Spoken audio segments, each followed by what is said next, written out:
Playmates, what did you do to us? You came out with this great Classics Ninja Turtle line. You showed off a shredder that was looking so promising. And then it all just goes away, and Shredder never happens. Most likely because instead of sticking to the classic cartoon, you decided to go with the movie Turtles nobody asked for. I mean, what were you thinking? I mean, you had such a strong start. This is Raphael from the Ninja Turtles classic toy line. Everyone uses that word for their retro remake toy releases. Naturally, he's a nice deep shade of green plastic, with all his colorings made to match the original cartoon design. I'll point out that barely any paint is on this toy. It's almost all done with molded plastic, which is a huge plus. The expression on him works well. Raph is the hothead of the team, so this big, toothy snarl really suits him. Though we're going to have a talk about this in a couple minutes.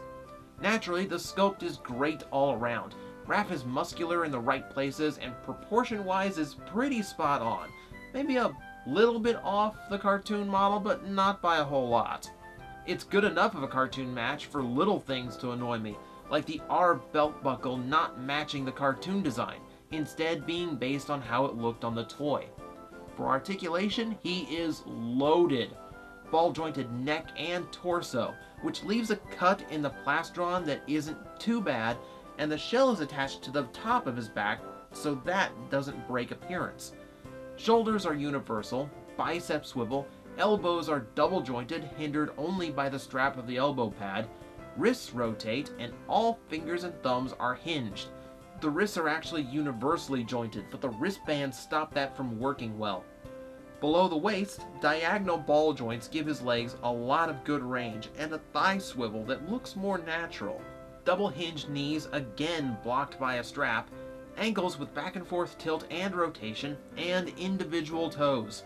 That is quite a lot. But he is a ninja, so I expect that.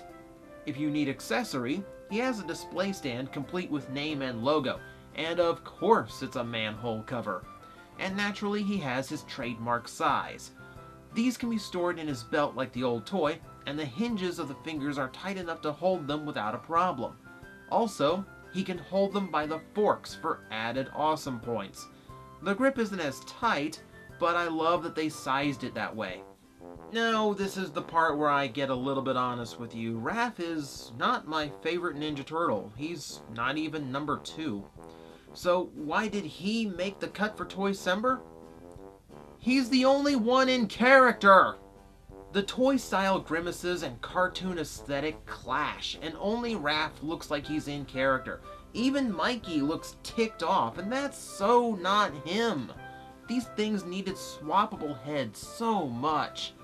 Also, they only differ in slight shades of green, slight mold changes like bandana knots and the buckles, and each has their own weapon. And that's all 4 turtles reviewed at the same time. Those are the only differences between any of the 4. It's no wonder releasing 4 more turtles so soon tanked what was otherwise a really promising toy line. Speaking of retro toy lines getting nixed really early, I'm still in the mood to talk about a few.